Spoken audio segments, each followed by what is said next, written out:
Oi pessoal, meu nome é Tamires, eu sou graduanda do curso de enfermagem da UFAL Campus Arapiraca e a minha equipe ficou responsável por falar um pouquinho da patologia da hipertensão arterial. Será abordado nessa aula a definição, epidemiologia, fatores de risco e prevenção primária. Vou começar falando um pouquinho da definição. A hipertensão arterial ou pressão alta, como é conhecida popularmente, é uma doença crônica caracterizada pelos níveis elevados de pressão sanguínea nas artérias. Ela acontece quando os valores das pressões máxima e mínima são iguais ou ultrapassam os 140 por 90 milímetros de mercúrio, ou 14 por 9. Então, no caso, a pressão alta, ela faz com que o coração ele tenha um esforço maior para que ele distribua todo o sangue pelo corpo. E também ele é um dos principais fatores de risco para doenças cardiovasculares. Os sintomas eles costumam aparecer somente quando a pressão sobe muito. E pode ocorrer dores no peito, dores de cabeça, tonturas, zumbido no ouvido, fraqueza, visão embaçada e até sangramento nasal. Dentre os dados epidemiológicos, em 2010 a prevalência de hipertensão arterial ela foi de 31%, sendo maior entre os homens do que em mulheres. 31,9% foi em homens e em mulheres foi 30,1%. As doenças cardiovasculares, ou DCV, são a principal causa de morte, hospitalização e atendimentos ambulatoriais em todo o mundo. Em 2017, dados completos e revisados do DataSUS mostraram a ocorrência de 1.312.663 óbitos no total, com um percentual de 27,3% para as doenças cardiovasculares. E a hipertensão ela estava associada em 45 destas mortes cardíacas. Dentre os fatores de risco está a genética, tabagismo, consumo de bebidas alcoólicas, obesidade, idade, estresse, elevado consumo de sal, níveis altos de colesterol e o sedentarismo. Dentre a prevenção primária está o controle do peso, dieta saudável, diminuição do uso de sal, atividades físicas, evitar o uso de bebidas alcoólicas e o tabagismo. Dentro da dieta saudável, é indicada uma alimentação com consumo de frutas, de verduras, de legumes, cereais, leite e além de indicar uma menor quantidade de gordura ingerida. Para a diminuição de sal, a redução do consumo de sal na população brasileira, ela continua sendo uma prioridade de saúde pública e requer um esforço combinado entre a indústria de alimentos, já que 80% do consumo de sal ele envolve aquele contido dentro de alimentos industrializados e processados. E também envolve uma força do indivíduo de não colocar tanto sal no alimento consumido. O sedentarismo, dentro da atividade física, é um dos 10 principais fatores de risco para a mortalidade global, causando cerca de 3,2 milhões de mortes a cada ano. Então, todos os adultos eles devem ser aconselhados a praticar pelo menos 150 minutos por semana de atividades físicas moderadas. E a caminhada, a corrida, o ciclismo e a natação, elas devem ser praticadas pelo menos 30 minutos em 5 ou 7 dias por semana. O uso de álcool, ele estima que o consumo exagerado ele seja responsável por cerca de 10 ou de 30% dos casos de hipertensão. E para finalizar, vou falar um pouquinho sobre o tabagismo. Então, as estratégias para acabar com o tabagismo recomendadas pela OMS é que o indivíduo ele não experimente, porque quando a pessoa experimenta, ele tem uma probabilidade superior a 50% de se tornar dependente. E aplicar a lei antifumo no país e proibir o comércio de produtos para menores de idade também está relacionada para que o pessoal não fique viciado. Aqui estão minhas referências bibliográficas e obrigada pela atenção. Dando continuidade ao nosso conteúdo, vamos falar agora sobre pressão arterial e dano vascular. O objetivo dessa parte da aula é demonstrar o impacto do aumento da pressão arterial no risco cardiovascular. Vamos falar especialmente de duas patologias, a disfunção endotelial e a rigidez arterial. Começando pela disfunção endotelial. Para que entendamos para entendermos, na verdade, né, uma patologia, é importante que a gente saiba qual é o funcionamento normal daquela estrutura. E fica muito mais fácil o raciocínio. Então, eu trouxe primeiro para uma revisão para vocês do endotélio. Aqui nessa imagem, dá para ver uma artéria e uma veia, e na artéria podemos ver três grandes camadas. A mais interna, também chamada de túnica adventícia, é o nosso endotélio, que é formado por células simples e planas, que quer dizer que tem apenas uma camada de célula e tem um formato achatado. E essas células revestem a parede interna de todos os vasos sanguíneos, desde o coração até os capilares, e tem funções importantíssimas para o funcionamento do nosso corpo, como troca capilar, secreção de substâncias e regulação da pressão arterial. O endotélio sintetiza e secreta diversas substâncias vasodilatadoras e vasoconstritoras. E acerca dessas moléculas, iremos dar um foco ao óxido nítrico. Dando também uma revisada em fisiologia endotelial, o óxido nítrico, ele é o mais importante vasodilatador secretado pelas células endoteliais saudáveis. Ele é um gás e é uma resposta a estímulos, e a duração dele fora do endotélio é de 6 segundos, e age como um sinalizador parácrino, ou seja, tem efeito nos tecidos locais onde foi liberado. E como é feito o óxido nítrico? A síntese do óxido nítrico ocorre pela ação das enzimas óxido nítrico sintetases do endotélio, que geram o óxido nítrico a partir de arginina e oxigênio ou pela redução de nitratos. E o óxido nítrico atua nas células de musculatura lisa vascular. Musculatura lisa é aquela que tem também movimentos involuntários. Falando especificamente, né, da disfunção endotelial, agora a patologia, ela se caracteriza pela baixa disponibilidade de óxido nítrico e, consequentemente, pelo desequilíbrio entre fatores de relaxamento e constrição. No slide anterior, podemos observar que o óxido nítrico é o mais importante vasodilatador que é liberado pelo endotélio. E o vasodilatador, ele faz o que o próprio nome diz, dilata. Se tem uma baixa disponibilidade desse dilatador, então quer dizer que vai ter uma dificuldade na dilatação do vaso. Aqui tem uma imagem onde mostra o repouso, vasoconstrição e vasodilatação de um vaso. E dilatação e contração é basicamente a variação entre o diâmetro do lumen, que é por onde passa o sangue. E essa dificuldade em dilatar, né, pode causar o aumento da resistência vascular periférica e a alteração da permeabilidade endotelial. A permeabilidade endotelial é muito importante.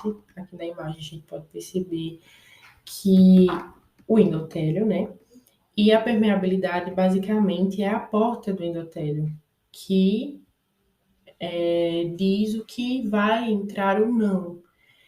Então, ao haver um desequilíbrio aí, é bastante prejudicial.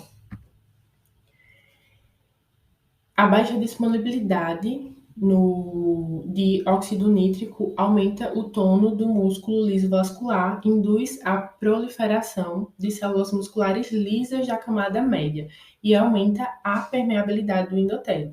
O que isso significa?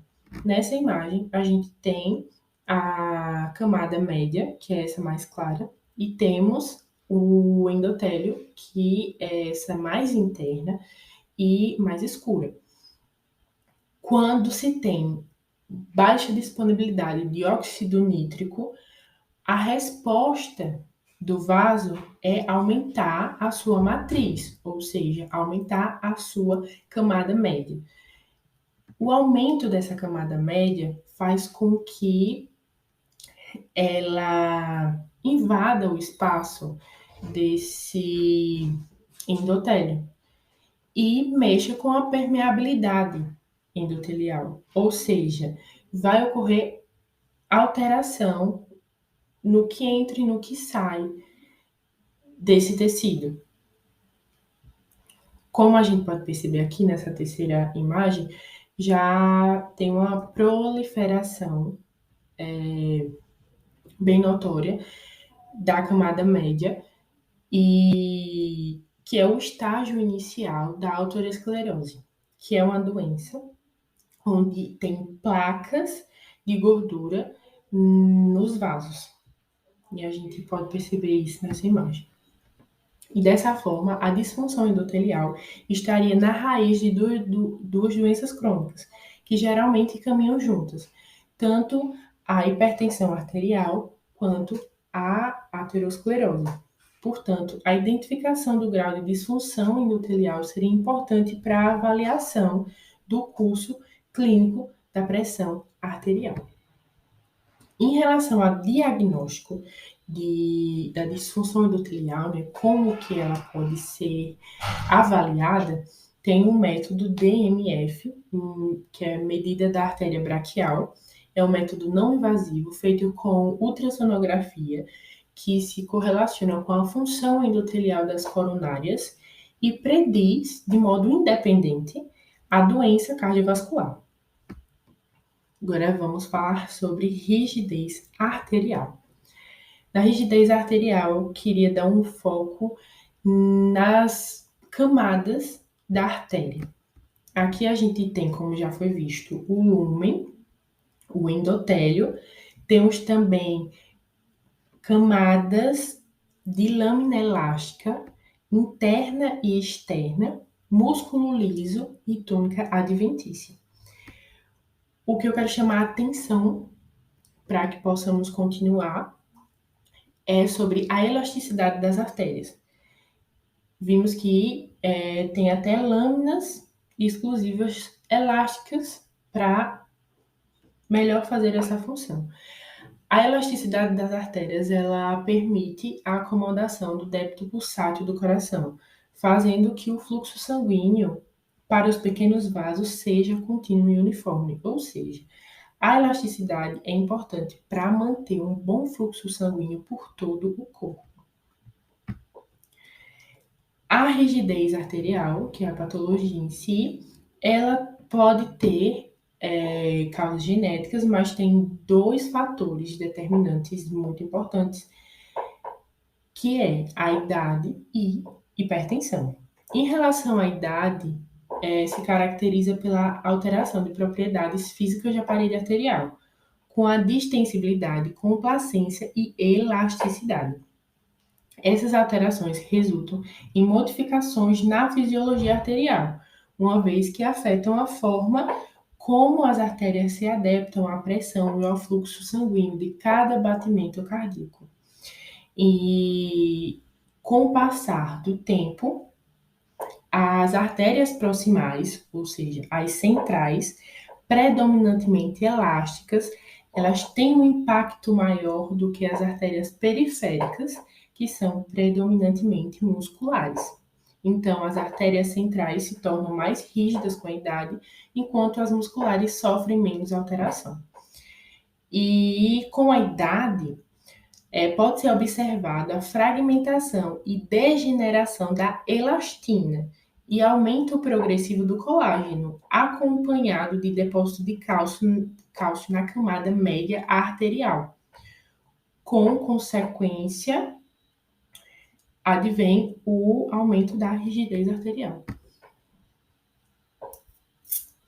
E em relação à rigidez arterial ligada à hipertensão, a hipertensão É um gatilho para o desenvolvimento da hipertrofia da camada média da parede arterial, por promover alterações quantitativas e qualitativas de seus componentes, como a elastina, o colágeno, células musculares, que levam a adaptações mecânicas. Como a gente já viu na figura da arteriosclerose, a pressão arterial, a hipertensão, no caso, que tem uma baixa disponibilidade de óxido nítrico, faz com que o vaso responda crescendo sua matriz. Isso também faz com que o vaso se enrijeça por causa da pressão arterial. E em estudos foi provado que células mecanossensíveis respondem ao aumento de estresse com produção de matriz. E a pressão arterial, ela envelhece os vasos. E uma resposta mecanobiológica local do aumento do estresse induzido pelo aumento da pressão arterial é, consequentemente, o enrijecimento das artérias. Diagnósticos acerca da rigidez arterial podem ser feitos por biomarcadores. Esses biomarcadores são capazes de detectar o dano e os diferentes graus de acometimento, o impacto da mortalidade, predizer eventos cardiovasculares, adicionar informações aos fatores de riscos estabelecidos e dois biomarcadores, né, que são feitos para essa análise da rigidez arterial, o índice tornozelo-braquial e a velocidade de onda de pulso. O índice tornozelo-braquial é a razão entre a pressão sistólica do tornozelo e do braço. É considerado um marcador de rigidez arterial em pacientes sem doença arterial periférica e pode ser utilizado com o uso de Doppler ou simplesmente através de um método oscilométrico mais barato e disponível, sendo que os valores mensurados através de ambas as técnicas têm uma boa correlação. E o biomarcador velocidade de onda de pulso, também chamado de VOLP, tem sido considerado o padrão ouro na avaliação da rigidez arterial, não apenas pela sua obtenção, mas também por suas evidências que demonstram associação a doenças cardiovasculares, independente dos fatores de riscos tradicionais. Olá, pessoal, espero que vocês estejam bem. Eu sou Thaís Oliveira, acadêmica de enfermagem aqui da UFAL Arapiraca, e vou dar continuidade à nossa aula sobre patologia voltada à hipertensão arterial. Nessa última parte da nossa aula, eu vou diferenciar a hipertensão arterial primária e hipertensão arterial secundária. Depois eu vou diferenciar também outro termo que causa um pouco de confusão, que é hipertensão arterial refratária e hipertensão arterial resistente. E, por fim, eu vou fazer uma breve análise sobre a hipertensão gestacional, hipertensão na infância e adolescência e hipertensão no idoso. Então, iniciando, eu vou falar um pouco sobre a hipertensão arterial e a primária e a hipertensão arterial secundária. A hipertensão arterial primária, ela também pode ser chamada de hipertensão essencial. Ela surge sem causa esclarecida. Já a hipertensão secundária é aquela que ocorre devido a uma doença identificável, como a insuficiência renal, a apneia do sono ou hipotiroidismo. Por isso, a gente chama ela de secundária. Dando continuidade à nossa aula, hipertensão primária, ela é a causa de 95% dos pacientes de hipertensão, eles têm hipertensão arterial primária, e 5% é que tem hipertensão arterial secundária, ou seja, uma parte muito pequena. E é causada por múltiplos fatores. A hipertensão arterial primária podem ser genéticos ou relacionados a hábitos de vida. Geralmente ela surge gradativamente e vai piorando ao longo dos anos. diferentemente da hipertensão arterial secundária, como a gente vai ver daqui a pouco, e alguns mecanismos que podem ser responsáveis por elevar esses níveis de pressão são aumento de absorção de sal pelos rins, excessiva resposta dos vasos sanguíneos a estímulos nervosos mediados por neurotransmissores, como a adrenalina, e a perda da elasticidade, tornando elas mais rígidas. E a hipertensão arterial secundária, que é aquela que é ocasionada devido a outras doenças, ela tem uma causa bem definida. Como eu já falei, ela é secundária porque o paciente tem outra doença que leva ele a adquirir essa hipertensão. São várias essas doenças que podem causar hipertensão, como eu já falei, diferente da hipertensão arterial primária, a secundária costuma ter um início abrupto, assim ela já inicia com níveis pressóricos altos. Bom, gente, e como os rins, eles controlam o volume de água no nosso organismo e também de sódio, a gente pode acompanhar isso nas outras aulas do nosso mini curso. As doenças renais são causas comuns para hipertensão.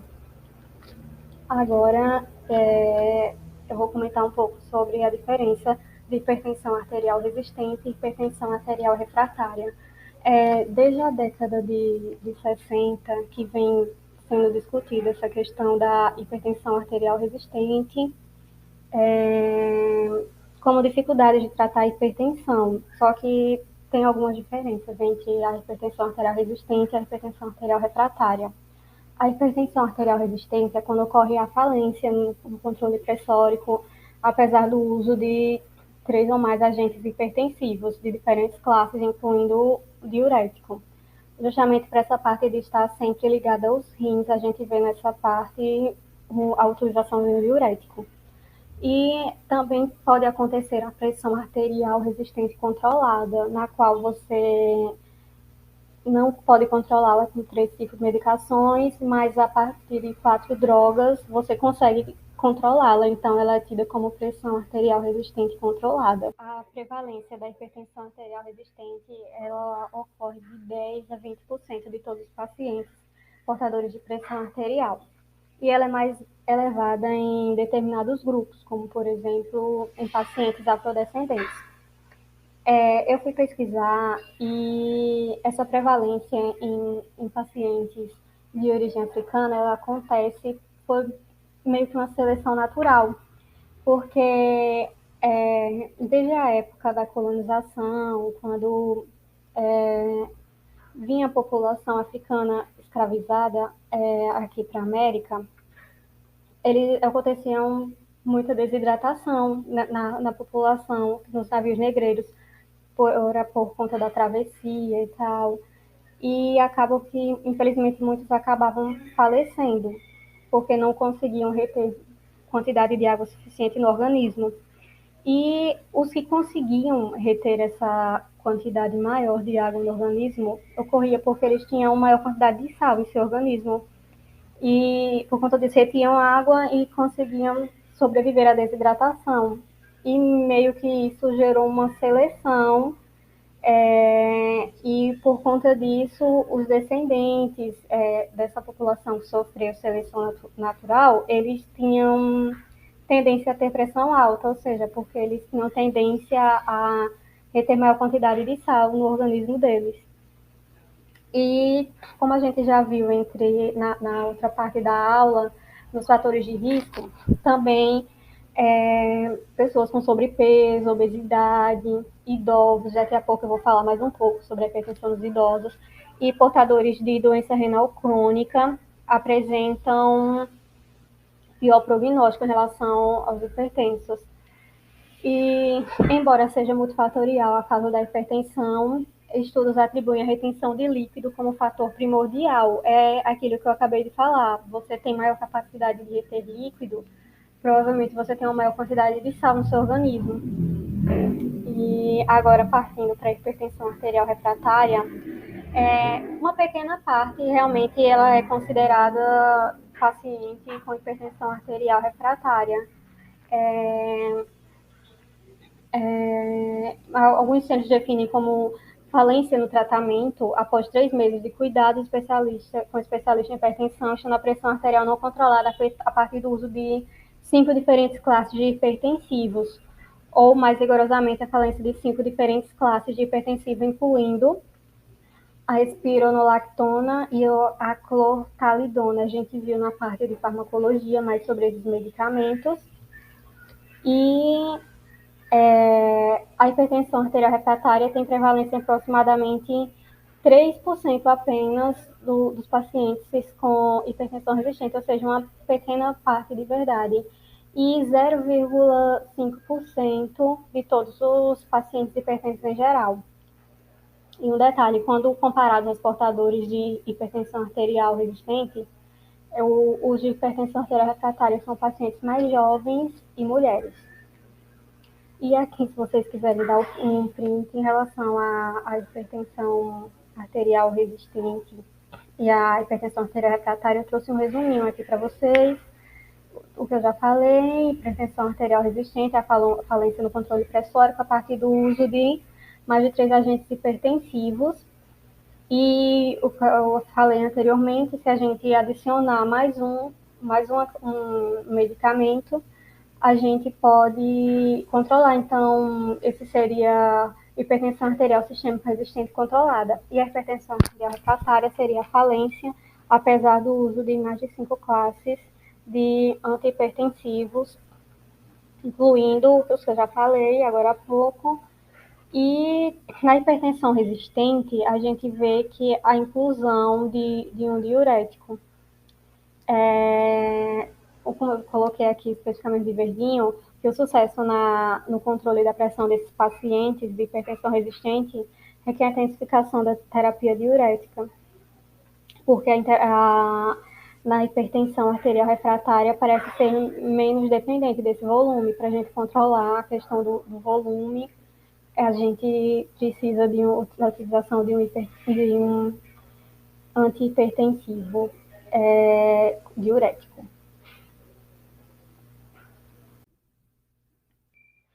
Bom, gente, agora eu vou falar um pouco sobre a hipertensão gestacional. Inicialmente, é essencial a gente diferenciar o tipo de hipertensão.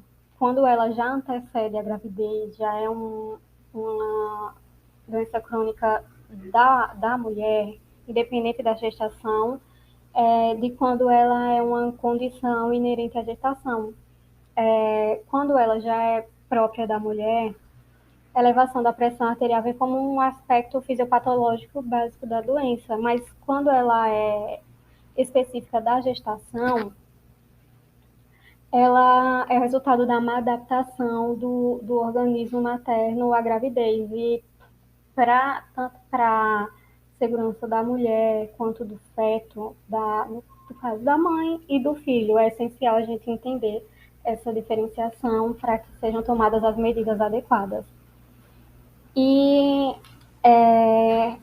a hipertensão gestacional, ela é uma das principais causas de morbimortalidade materna e fetal, em especial nos países em desenvolvimento, como o Brasil. E, segundo dados do Ministério da Saúde, aqui no Brasil, a maior causa de morte materna e perinatal, ou seja, até 1 ano após o parto, ela é ocasionada pela hipertensão gestacional.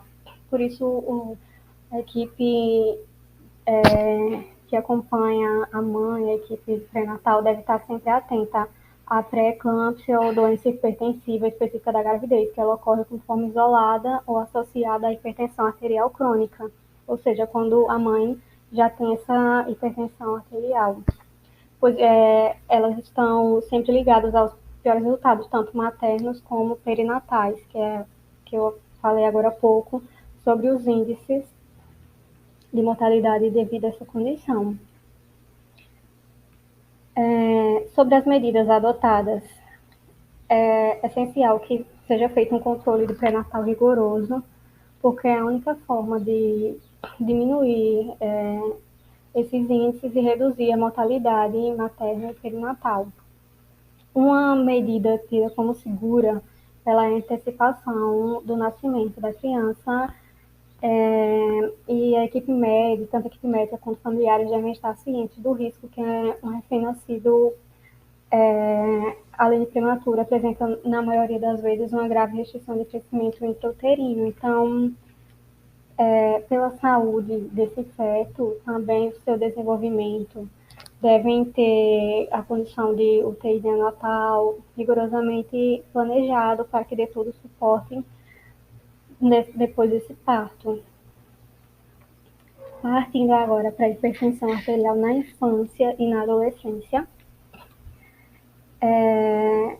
A hipertensão ela é tida quando os valores de pressão arterial sistólica ou diastólica são superiores ao percentil para idade, sexo e altura.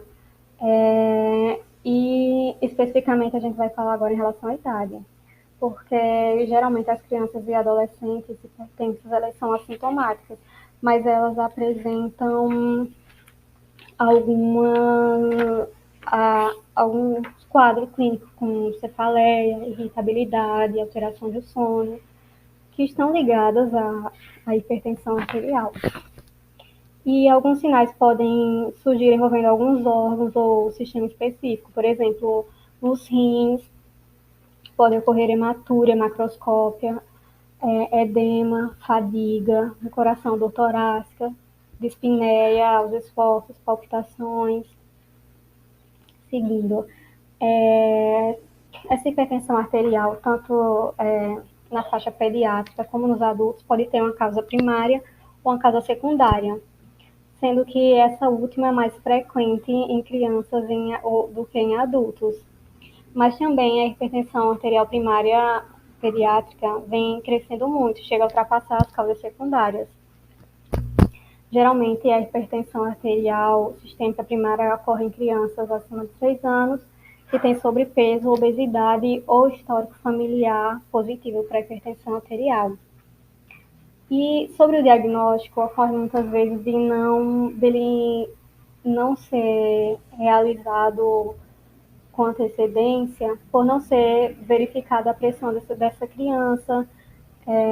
Nas diretrizes atuais, é sugerido que as crianças maiores de 6 anos que têm sobrepeso ou obesidade, histórico familiar para hipertensão ou não têm achado sugestivos de causa secundária na história clínica ou exame físico, não precisam de uma avaliação extensa para a causa secundária. No entanto, no Brasil é necessário interpretar essa recomendação com cuidado, visto que a medida da pressão arterial não é rotina na maior parte dos exames feitos nas crianças, e algumas causas secundárias podem passar desapercebidas. Por essa razão, pode acontecer do diagnóstico não ser, desse diagnóstico ser tardio. E finalizando aqui a hipertensão arterial no idoso, que é uma das populações que eu falei anteriormente, na qual o público é bem acometido. A hipertensão no idoso ela chega a atingir até 2/3 dos indivíduos com 65 anos ou mais, e ela ocorre devido ao aumento da pressão no sangue no interior das artérias, ficando dessa forma acima dos valores que são considerados seguros e normais. As artérias, que são vasos sanguíneos, levam sangue oxigenado e com nutrientes do coração para todas as células do organismo. E esse movimento mais intenso pode exigir mais trabalho do coração, isso provoca modificações na sua estrutura, alterando a parede das artérias, deixando mais estreitas e contribuindo para a formação de depósitos de gordura. E com o processo de envelhecimento, que é natural, algumas substâncias de resíduos, como cálcio, vão se depositando nesses vasos sanguíneos e deixando-os mais estreitos e endurecidos. E como eu já falei, a hipertensão está fortemente ligada aos rins. E outro fator relacionado com o aumento da pressão são as alterações que ocorrem nos rins. Aí inicia-se um ciclo que retroalimenta o dano: rim, coração, cérebro, rins, coração, cérebro. E finalizando, a gente tem 3 condições que estão fortemente ligadas à hipertensão, que é pré-diabetes, obesidade e estresse. No paciente diabético ocorre uma descarga maior de insulina, isso libera algumas substâncias que agem no cérebro e elevam a absorção de sal pelos rins, aumentando a pressão arterial. E lesões da camada interna que revestem esses vasos, que é o endotélio, essa camada interna, são provocadas por alcoolismo, diabetes, menopausa, também são prevalentes na terceira idade, predispondo à hipertensão. E é isso aí, gente. Muito obrigada pela atenção de vocês. Espero que a nossa aula tenha sido útil. A gente preparou com muito carinho para vocês. Obrigada.